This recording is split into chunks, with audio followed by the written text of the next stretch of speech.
Hey guys, and welcome back to Piercing Thoughts with me, Dro, your weekly podcast to do with League of Legends analysis. Now, I'm sorry again for leaving and not really doing much from the first episode. I just had a lot of things happen in my life that I had to take care of. I moved flat. It's why I sound a bit differently. I've had a lot of things going on, but that's all out of the way. I can focus on my podcast now, and I'm loving it. So, Worlds has been going on the last 2 weeks, and the time has been absolutely terrible. Had a lot of stuff going on, and also the games being on from 1, usually either 11 or 1 o'clock till like 6 o'clock in the morning, which, yeah, I was usually asleep at that time. So not been watching all the games, been watching a few of the games, but not all the games. Generally missed quite a lot, but I watched the important games that I could, especially Group A, C, and D, because they were the big groups. For me, people have a lot of opinions varying on that. Some people say Group B is more important, but I think SKT and it was just a fight over second place, really. So the rundown for today is we are going to be looking at what's going to be happening in the quarterfinals, what happened in the groups, and looking forward to the quarterfinals. So let's start off by just recapping all the groups. So Group A is going through is the ROX Tigers and Albus Nox Luna, with CLG and G2 being knocked out. CLG being third with 3-3, respectable showing at Worlds, quite a difficult group. G2 just there's something inherently wrong with the way G2 operates, it seems. I mean, they're great players, they have an amazing team. The only thing that, like, the main thing, and this is the massive criticism I've got, I don't know what happens behind the scenes, I don't know if there's some problem internally or something again, but they decided at the start of Split to change from their, like, Kick is not a bad top laner, but he's never going to light the world on fire. But the sort of change that they made was something they should have done at the start of spring, especially bringing in a Korean. This would allow them to focus more on actually, getting good and really, but who knows? Personally, I think they should have, gone with Kickers till the end of the year, replaced, or maybe they couldn't wait, or who knows? I think, especially looking at the Chinese teams, you could have gotten away in this tournament, but I guess with having a tanky top laner such as Poppy or something. But that's hindsight. The most of the top laners being played are carries, so yeah, it's a hard one. It definitely is, but yeah, there's something just not right in G2, and that's that's a shame, because going in, everyone likes to say, oh, they're trash now, or they're trash, blah blah blah, but realistically, every analyst had them coming out at least second in their group, if not first. Pretty much everyone had them second, including me, in their pick'ems, but you wouldn't have been completely, told you're a lunatic if you had said G2 Esports will get out first place in their groups, and given respectable reasons why. There's a lot, the problem is there's a lot of revitalism, not revitalism, but people revisionalism on things like Reddit, and everyone, no one can respect a call beforehand. It all has to be right, and you have to give solid reasons why you believe this at the time. The problem is a lot of Riot-based casters and analysts and people who drink the Kool-Aid for other things like ESPN and stuff, drinking the NA and EU Kool-Aid, especially NA, give very flimsy reasons to why, Immortals or something are going to be the best team at Worlds, or, and then they'll kind of slink away into the shadows when they're wrong. Any analyst worth their salt would have said to you, G2 will come in and have a respectable thing. That didn't happen. It's just like China last year. No one could have expected the implosion that happened last year. Is this as bad? No, this is nowhere near as bad. There just seemed to be something off, something wrong, and no one expected it. Everyone thought they would come in and, maybe they wouldn't light the world on fire in the group stage, but you could, if you took the G2 that everyone thought was going to turn up, second place, and this isn't a world away. I mean, I'm probably going to contradict myself here for when I talk about Group D with TSM, but I mean, I think there's a difference here. I really think people underestimated how good G2 and Europe are as a region. And I don't know why that is. And I'm going to be thinking about this over the next week because it really confuses me on Reddit when people... I think it just must be national pride or something. But, I mean, people really think... Or probably from MSI, some hangover from MSI. But, I mean, people really, really think that G2's a joke. And they're not. They had a very bad tournament. It happens. So anyway, enough talking about G2. So, CLG, respectable, third place, hard group. Well done. The major thing is Albus Nox Luna getting through at second place. Now, you could argue that CLG should have done better in their games. I didn't watch those games. I haven't really seen much of Albus Nox Luna. I might have to go back and watch their games now that they're through. Probably something I'm going to do over the next week before Sunday. G2 definitely should have done better, but they managed to take one game off of them. And they also managed to beat Rox. I mean, so they're not... No one scrimmed them. So, I mean... I guess you don't scrim people in your group, so you can't batter people for that. But, I mean... The real problem here is the fact that... No, there's no problem. The thing is I think Albus Nox did amazingly well.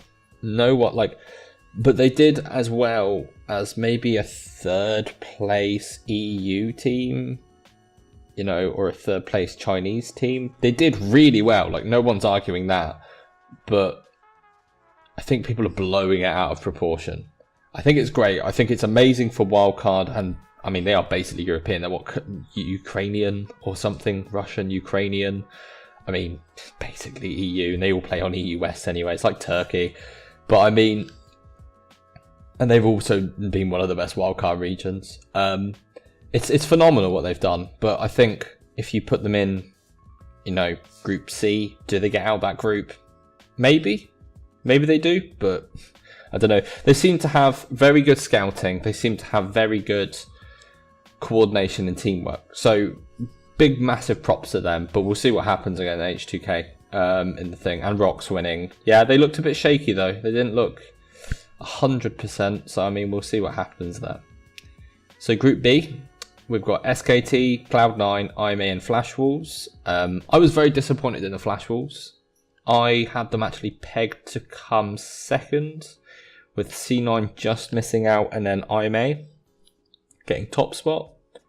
This was probably the worst group, in my opinion. I saw 3 games or something, and I kind of regretted watching them. It was very... Let's just say SKT pretty much walked it, because Cloud9, IMA and Flash Wolves really aren't the strongest teams here at Worlds, and I think Cloud9's very lucky to get out of this group. It's not. They didn't play well from what I saw, and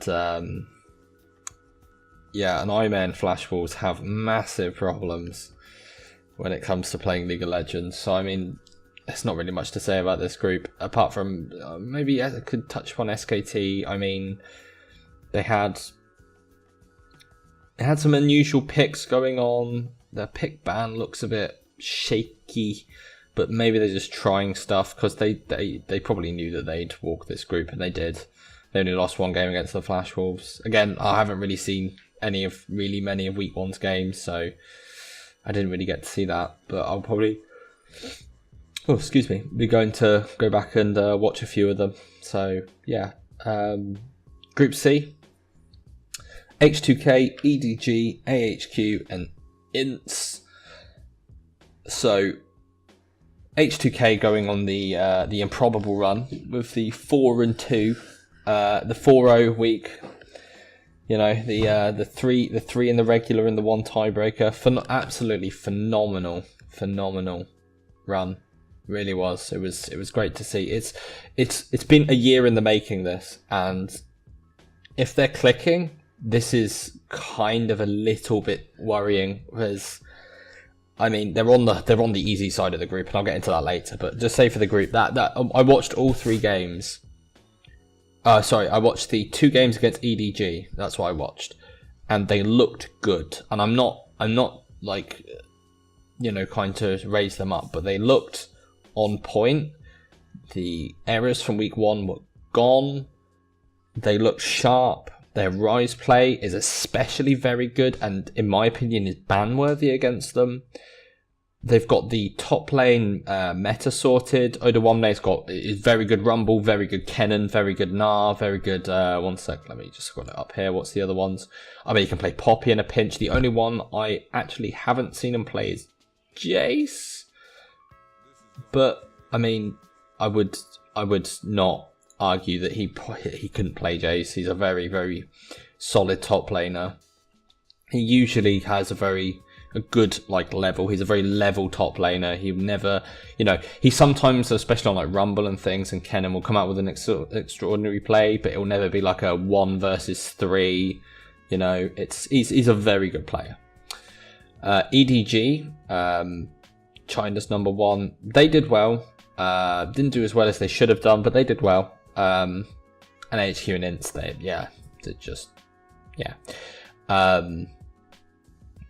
they both, you know, Brazilian team, and then HQ just, they did alright, but they didn't do great. Edward Gaming though, they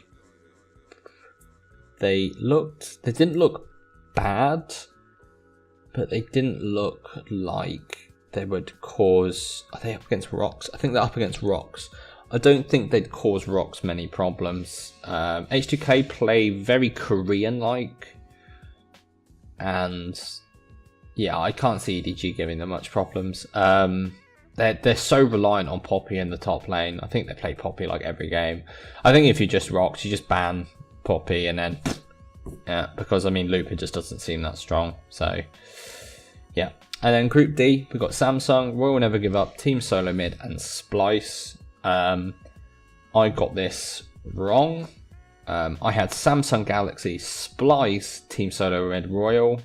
Or was it Royal, Team Solo Mid? I had those like interchange. I thought Splyce would actually surprise here. I think their macro game is pretty good. It was very, very nice. Their team play was very nice. So they could... I thought that my reasoning for putting them second was I didn't think they beat Samsung, but I thought they beat the other 2. I thought they'd go like 4-2. But wasn't to be. And then the big upset for NA was Team Solo Mid not getting out of groups. I was not surprised by this. I really feel that NA fans need to really stop drinking the Kool-Aid. Take a step back, look at what is and isn't winning games of League of Legends in other regions, and try and apply a analytical viewpoint to that. Stop getting carried away in the drama and the romance of everything, and but they've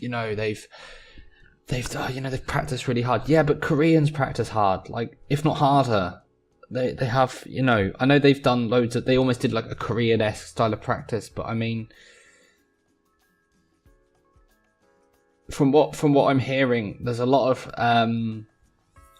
problems with the way TSM approaches scrims, where they're always looking to get the best comp and win, and they're always, but like, you need to practice like, new picks. You need to practice. I don't know. I've got no inner working. I've got no sources, no inner workings of how they work. So, I mean, they need to, they need to pick themselves up and go again, because I mean, they've got they've got a solid team. Like, their team is not bad, but they really need to. Well, I might do a VOD review on one of their games during the week. Try and live stream a VOD review like I was doing before. I'm going to try and get back into that. Maybe go over what actually happened with TSM, because I saw this coming from this is why I was never that big on TSM. I could see them doing well, but if they had a good boot camp and a good, scrims in NA and stuff beforehand, but I would watch TSM games. I watched like the run up to the finals or whatever, and the finals, and they would just get away with murder. And honestly, it's such a shame that everyone else was just getting swept up in the 17-1. It's so great, West best hope, and it's just just take a look at actually what's happening in the game. Like, understand that if he's ganking here, something should be happening over there, or the team's not punishing them. They were just getting away with everything, and maybe it was the long con. Maybe it was, we'll just let them win every game, and then, and then we'll think. Because I honestly thought, going into the final, apart from the final, but when you look at the gauntlet run, Cloud9 was a better team than TSM. Like, in that gauntlet final, if they played those games versus TSM, they played against, what was it, Immortals or something? They would have won. They would have won. I truly believe that. I think that TSM needs to. I hope this is a. It won't be, because TSM fans are like rabid dogs.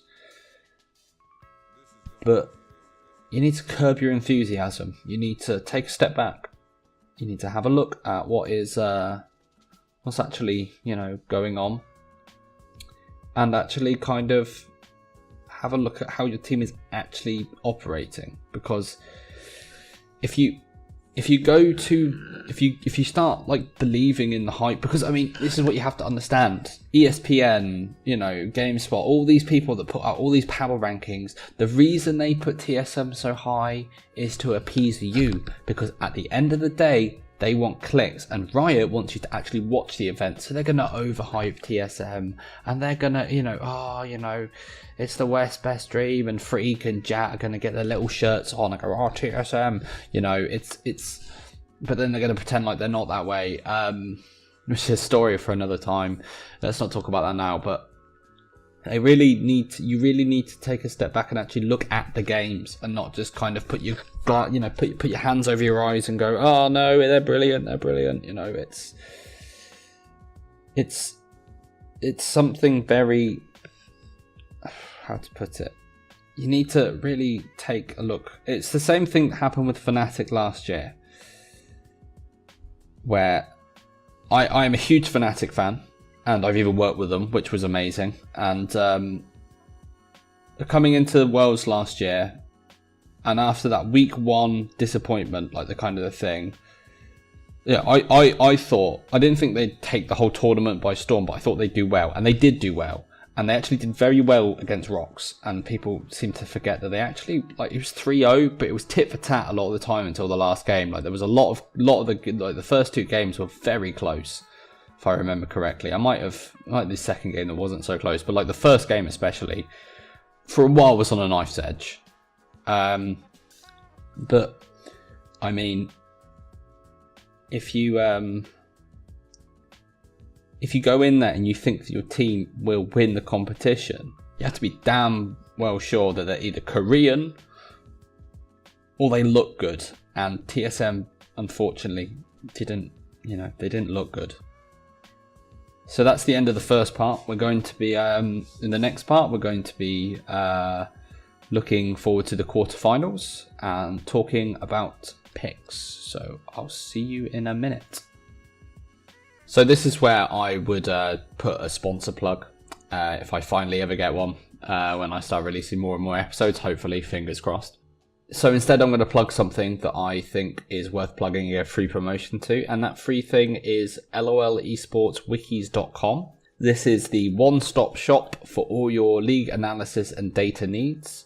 So if you ever want to look up what happened in a Korea game, you can go to it, or a Chinese game, and you can look up everything from the goal differential at 10 to the finding the match history and the big thing that you would have for your own games from Riot.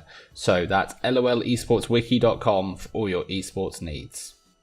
Welcome back, guys, and now we're going to be on the second part of the show talking about the quarterfinals coming up, which start on, when is it? Thursday, and today is Tuesday. So top side of the bracket with the draw is let's get into that. So the bracket was quite a an interesting draw. So let's go through it. The top half of the bracket, or left side or right side, whichever side, like the top, I'm saying top half. The top half of the bracket, you've got SKT versus RNG, ROX Tigers versus EDG, and then on the bottom half, you've got H2K versus Albus Nox Luna, Samsung Galaxy versus Cloud9. Now, this is very, very, very heavily weighted on the top half.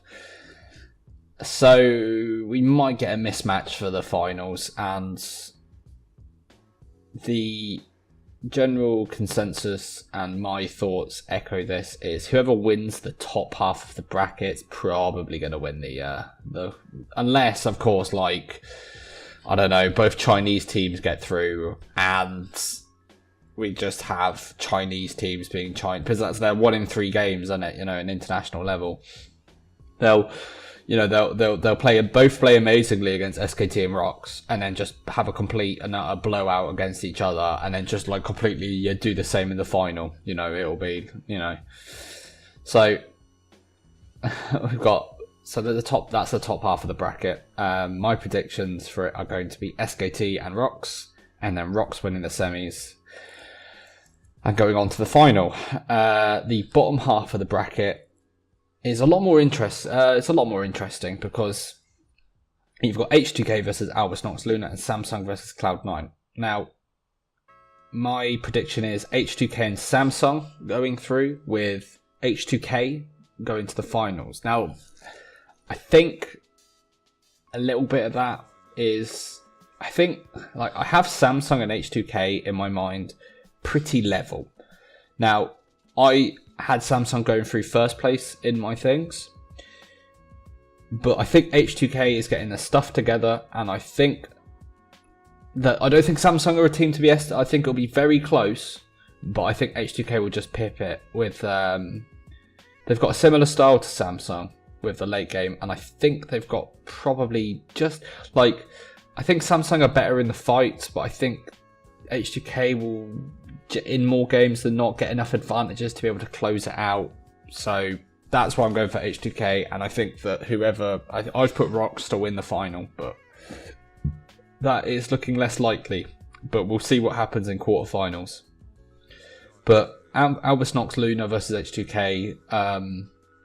I've never seen Albus Nox Luna play a best of 5. I didn't watch any of the international wildcard. But I mean, you just got to ban Brand, and yeah, I mean, I think the bot lane's good enough to handle Lecrit and, what was it, Amazing something or something. I think they've just got an upgrade in every single lane, H2K, and they're good at team fighting, and they're good at macro. So I feel H2K, I don't think it'll be a complete whitewash. Like, this isn't a fluke Albus Nox getting through, but H2K will, I think, should win. And Samsung versus Cloud9. Cloud9 were quite shaky in their groups during lane phase, apart from Impact. And Samsung have a good top laner at the moment. I mean, he's not as good as QV. No, I'd say Impact's probably a better top laner, but QV's not bad, and he has been playing in, you know, OGN, Champions, all things. So, I mean, that'll probably equal them. But C9 look quite shaky in, you know, lanes, and then Samsung have late game coming out their backside. So that's why I'm putting them through. And then HTK, like I said, HTK versus Samsung, I just have HTK just winning it. I think it will be like 3-1, 3-2. It will be close no matter what. And then whoever, I've got Rox for the final, but that was a hard choice because SKT look alright, but I think Rox will just pip them. So that's my predictions. That's the brackets. And I'm going to be going down some champions that I think. So looking at the champions that have been picked so far, the top lane is a very nice, diverse kind of place where you've got a lot of picks going against each other and working well. Rumble is the out-and-out favourite, and that warms my heart because I love Rumble so much. And then you've got Poppy, which is mainly done by Chinese teams. But 20 games says a lot. And then Kennen, Jace, Gnar seem to be the third place one. They're usually as some sort of counter pick to one another, or the Rumble or the Poppy. But Rumble is like there's a lot of bans going on as well.